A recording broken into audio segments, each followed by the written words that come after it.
अब ये second question हमारे मॉक टेस्ट का। ये 4 स्टेटमेंट मैंने दिए हैं, इनमें आपने करेक्ट स्टेटमेंट ढूंढनी है, ठीक है। तो इसमें ड्रोसोफिला तो इसलिए दे दिया मैंने, फ्रूट फ्लाइज है ना जो, ये जेनेटिक्स की जो बेस है। जेनेटिक्स में दो ही चीज़ है, एक तो ड्रोसोफिला और एक मेंडेजला। ड्रोसोफिला इसलिए लिया है जेनेटिक्स में, फ्रूट फ्लाइज की जनरेशन बड़ी फास्ट है, जल्दी जनरेशन आती है तो फटाफट स्टडी हो जाती है, रिजल्ट्स आ जाते हैं। तो ये आपने इसमें स्टेटमेंट करेक्ट ढूंढनी है। वोल्वेचिया में इसलिए लेके ये ना सोचना वोल्वेचिया पहले आ चुके हैं एग्जाम में अब नहीं आएगा, मैं बड़ा डीप निकाली है साइंस पेज से हिंदू के, ठीक है ना।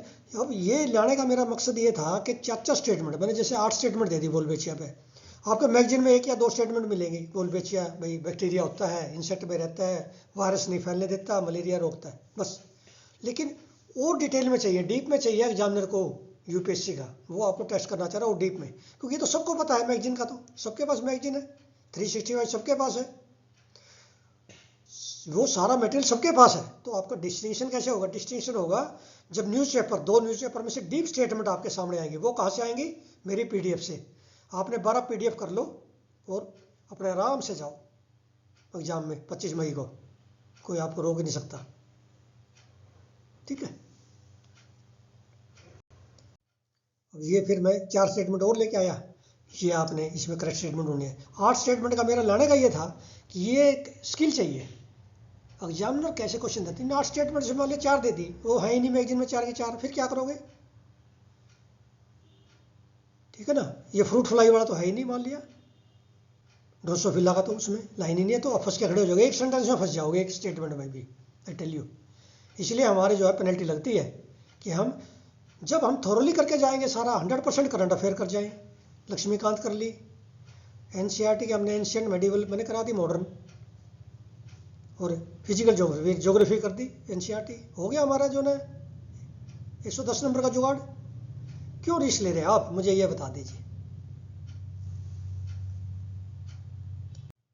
अभी एनवायरनमेंट में इस तरह के क्वेश्चन पूछते हैं जो किताबों में नहीं मिलते जनरली। ऐसे पूछ लेंगे, India eastern most tiger reserve कौन सा है, पूछ लिया।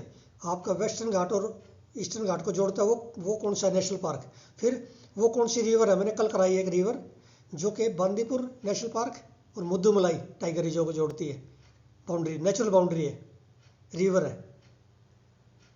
साइलेंट वैली में कौन सा पार्क है, कौन कौन से नेशनल पार्क। इस तरह के क्वेश्चन पूछेंगे आपसे प्रैक्टिकल, जो आमतौर पर किताबों में नहीं है, जनरल बुक्स में या मैगजीन में नहीं मिलेंगे। 365 यूजलेस, मंथली मैगजीन यूजलेस। क्यों? उसमें से 4-5 क्वेश्चन मुश्किल से ढूंढने से भी नहीं मिलेंगे तो फायदा क्या है उनका 1500 पेज पढ़ने का। वो आपकी जो है फेल्योर की जड़ है, रूट काज है, जो 1500 पेज मैगजीन के पढ़ रहे हैं आप, मंथली 365 पढ़ रहे हैं, उसमें कुछ नहीं आएगा। क्योंकि यूपीएससी को, पेपर सेटर को पता है क्या पूछना है उनको, और उनको पता है आपका लेवल का कि जो मैगजीन में पढ़ के आओ पास नहीं होगा। ये तो लिख के दे, मेरे से लिखवा लो, जो मैगजीन में पढ़ के आए उससे करंट अफेयर में तो फेल है वो। स्टैटिक में उसके मान लिया 60 क्वेश्चन है, स्टैटिक में उसने 60 में से 50 ठीक कर गया, वो अलग बात है, उसकी किस्मत। लेकिन हम क्यों करें ऐसा, क्यों रिस्क लेते हैं हम 100%? क्यों ना हम जो है हमारे 25 क्वेश्चन ठीक करके आए 35 में से करंट अफेयर में, और 35 जब ठीक होगा जब मेरी पीडीएफ पढ़ोगे। और कोई तरीका नहीं है, मैंने सारी यूट्यूब देख ली, सारे आपके देख लिया, कुछ नहीं है कहीं पे भी, सिर्फ मेरे पास है ये पीडीएफ, यदि ये कर ली तो पास हो 100%। हाँ, वो आपको रोजाना उसकी प्रैक्टिस करते रहो, आपकी सी सेट की और स्टैटिक की, बस हो गया। अब ये आपने जो है ये बहुत बार आया है, प्रोफाइल पेज पे भी मैंने देखा है, मैंने इसके बहुत क्वेश्चन दे चुके पीडीएफ में अपने में, ये आपने सोल्व करना है। मैंने इसको बहुत घुमाया है, ट्विस्ट किया एग्जामिनर की तरह से। देखिए, मैं आपको एक चीज़ बड़ी ईमानदारी से बता रहा हूँ, मैं जितने क्वेश्चन बनाता हूँ वो ये सोच के बनाता हूँ यूपीएससी का पेपर सेटर ये क्वेश्चन उठाएगा, ऐसे देगा। ऐसे बच्चे 90% बच्चे कर ही नहीं सकते क्वेश्चन को, ये क्वेश्चन कर ही नहीं सकते 90% बच्चे, आई टेल यू, नहीं कर पाएंगे। क्योंकि मुझे पता है, एग्जामिनर को पता होता है कि मेरा ये क्वेश्चन है 90% बच्चे नहीं करेंगे, और मैं जितने डालता हूँ 50% बच्चे मेरा क्वेश्चन नहीं करते, ना टेलीग्राम पे ठीक कर रहे ना कम्युनिटी पे। इसका मतलब लेवल वही है कि 50% तो गए, 50% में कंपटीशन रह गया। और ये ऐसे क्वेश्चन है जो मैं दे रहा हूँ, जो आपको पीडीएफ में जो मिलेंगे ना आपको 3-4 हज़ार क्वेश्चन, वो आपका डिस्टिंक्शन करेगा, लाइन खींचेगा फेल्योर और पास में, क्वालिफाई वही करेंगे जो ये 4 हज़ार क्वेश्चन पढ़ पाएंगे। मेरे PDF में, बड़ा उनके लिए स्मूथ हो जाएगा।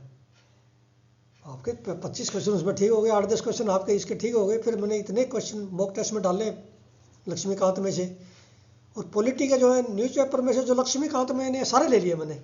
जो एनवायरनमेंट के शंकर IAS में नहीं है वो मैंने सारे ले लिए न्यूज़पेपर से। ये होता है, इसको कहते हैं स्मार्ट स्टडी। कम से कम समय में, अब 100 डेज है ना, 100 डेज में आप प्लीज़ कृपया करके कोर्स को रजिस्टर करते ही इमीडिएटली आज शुरू कर दो, आपका प्रीलिम हो जाएगा। मेरे पे आप कॉन्फिडेंस रखो और अपने आप पे कॉन्फिडेंस रखो। और कितनी बड़ी इंस्टीट्यूट में बैठे हो, चाहे 2 लाख रुपए दे चुके, उसको भूल जाओ यदि प्रीलिम करना है तो। जो 3-4 इंस्टीट्यूट है बड़ी दिल्ली की, उनको एक बार भूल जाओ आप प्रीलिम के लिए। उनके पास नहीं है प्रीलिम का मटेरियल। हो सकता है उनके पास ऑप्शनल का हो, उनके पास essay का हो या इंटरव्यू का हो, बस इससे आगे कुछ नहीं हुआ दिल्ली में। Thank you very much.